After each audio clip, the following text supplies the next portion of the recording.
Hey everyone, Lauren here, and I'm happy to be joining the Scrappy Sisters and Laura Alberts for the Scraptember. So every day they've got a prompt, and we get to, they're doing a video a day between their two channels, and then they've got some guest people, and today I'm a lucky guest. So our prompt, as you just seen from the little part of the, what is it called, the little picture at the front, I guess the intro, was a monochrome, and that's how I definitely started this layout, and I sort of tweaked it a little maybe. Anyway, I've got a 12 by 12 stencil. I've got a couple of 12 by 12 stencils, but don't really use them. However, this one I got out today, and there's some lovely little stars on it.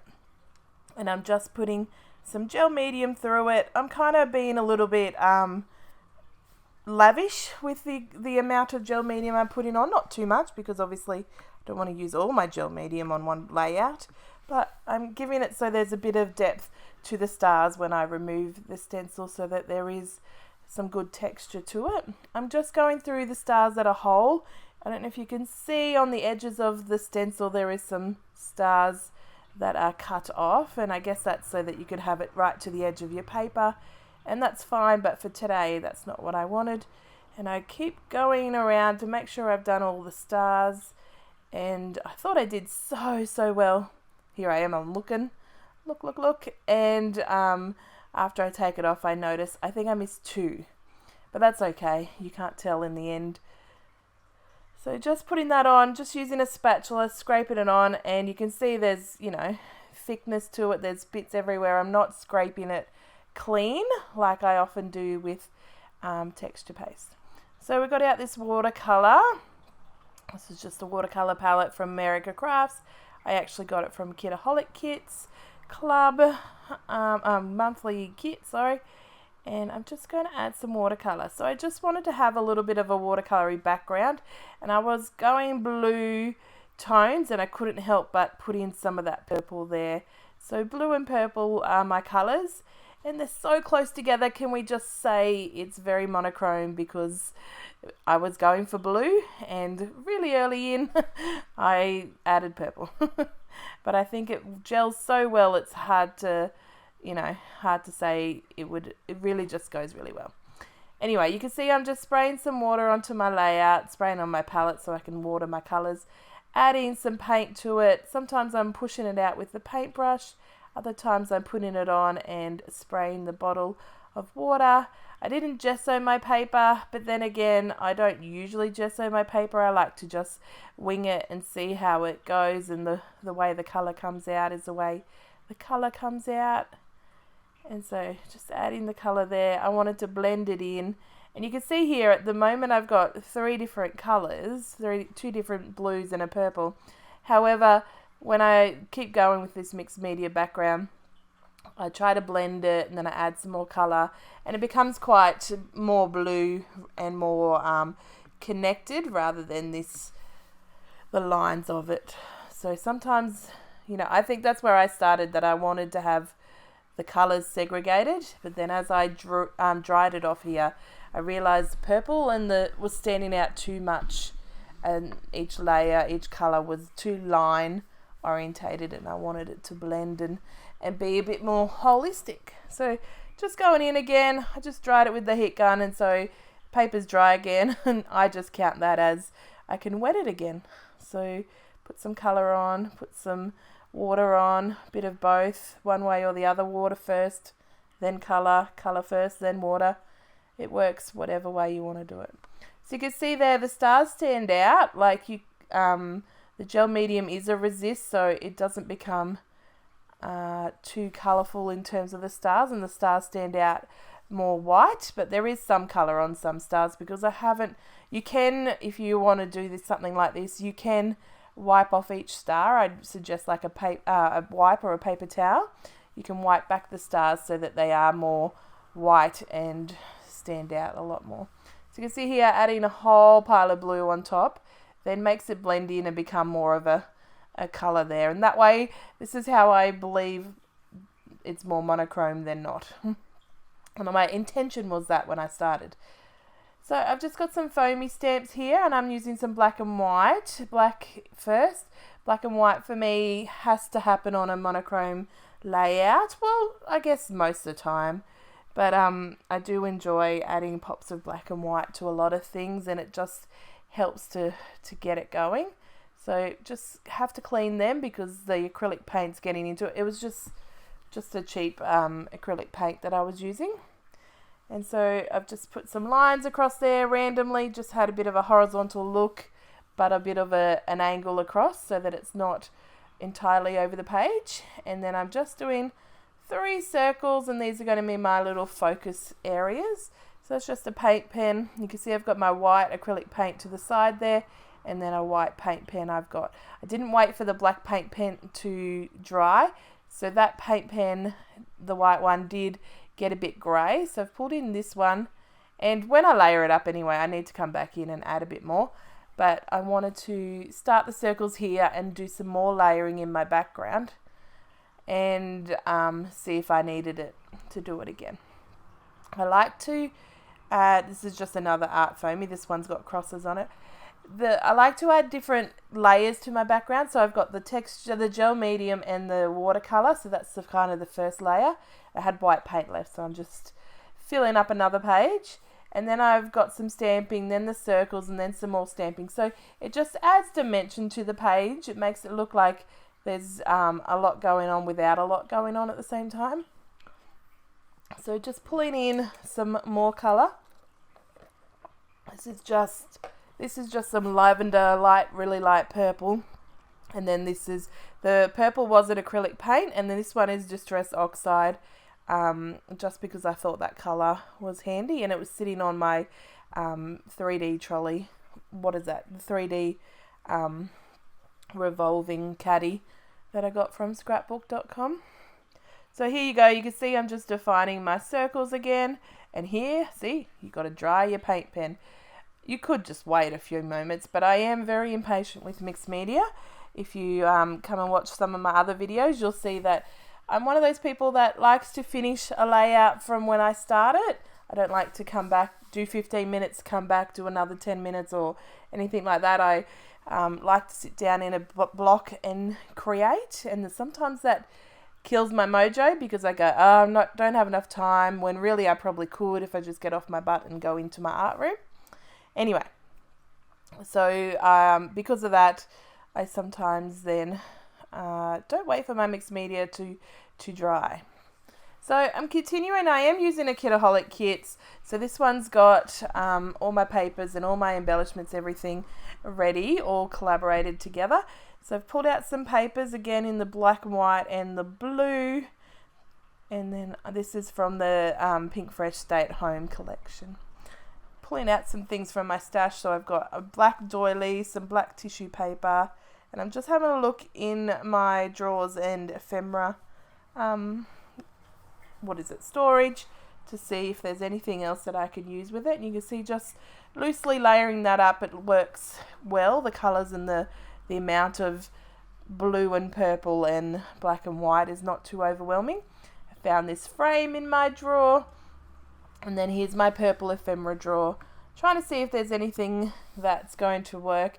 And I don't really have anything too much purple that's going to work, or that really I don't know if I will be able to use either on other things. So as I was looking in that, I went, purple's a bit interesting, that little collection. But anyway, I pulled out this little speech bubble that says hi, and I'm thinking I could use it as a layering piece.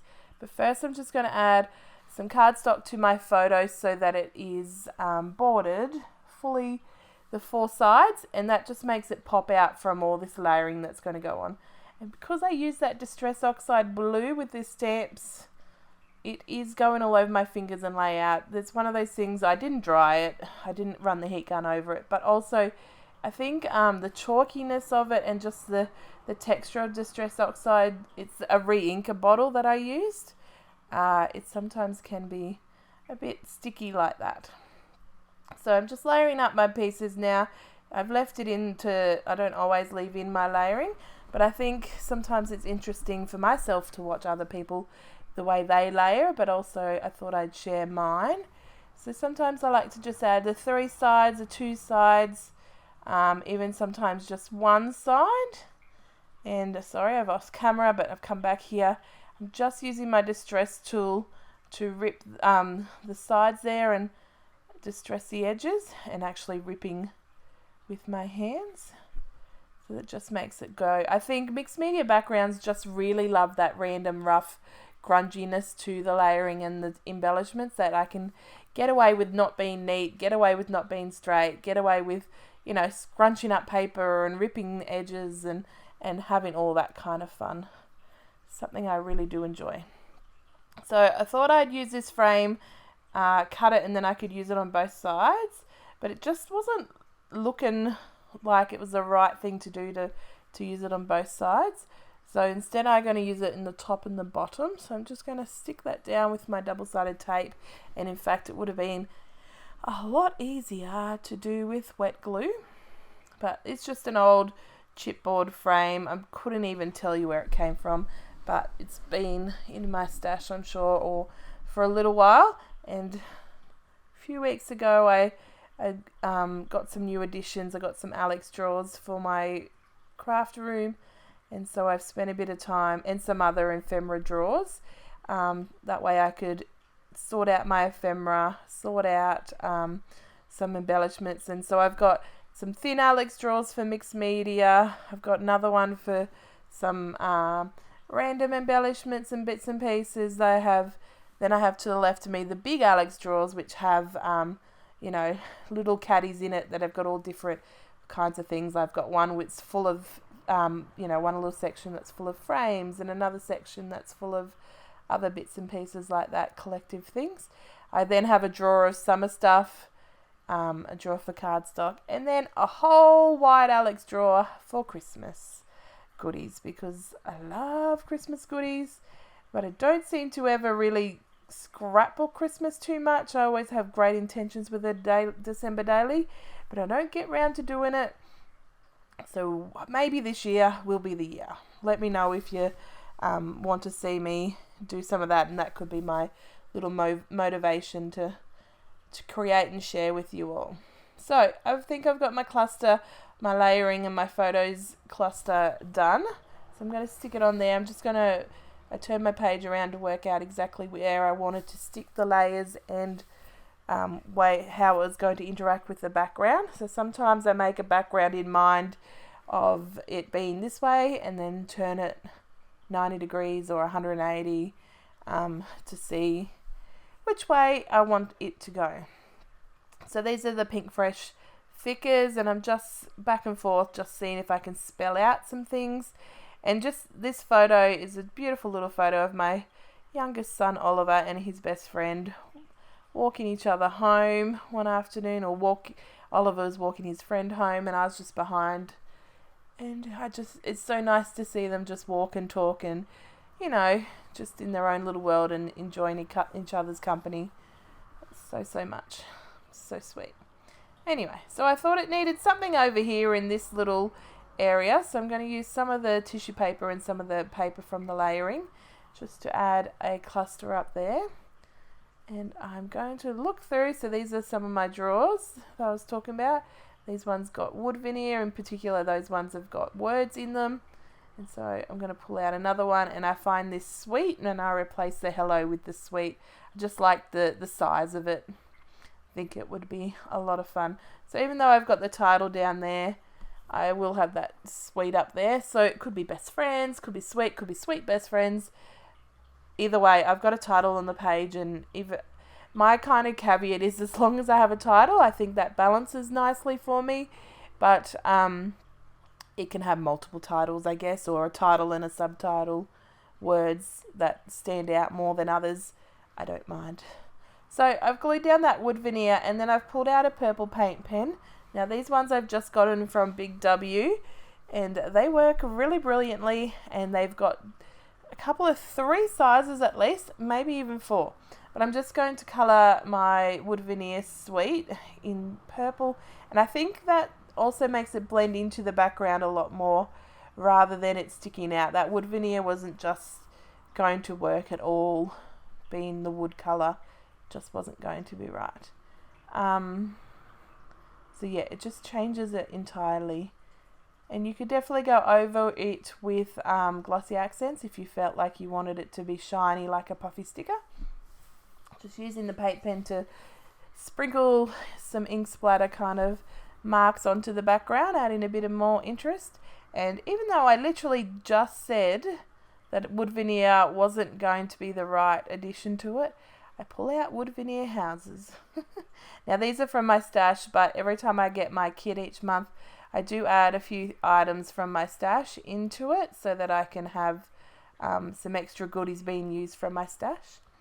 So I'm going to add those 2 houses there. I've just got them layering there while I try and work out what else I want to add to the layout. Sometimes I know for sure like that's sweet and I've just put a chipboard word underneath it up the top there.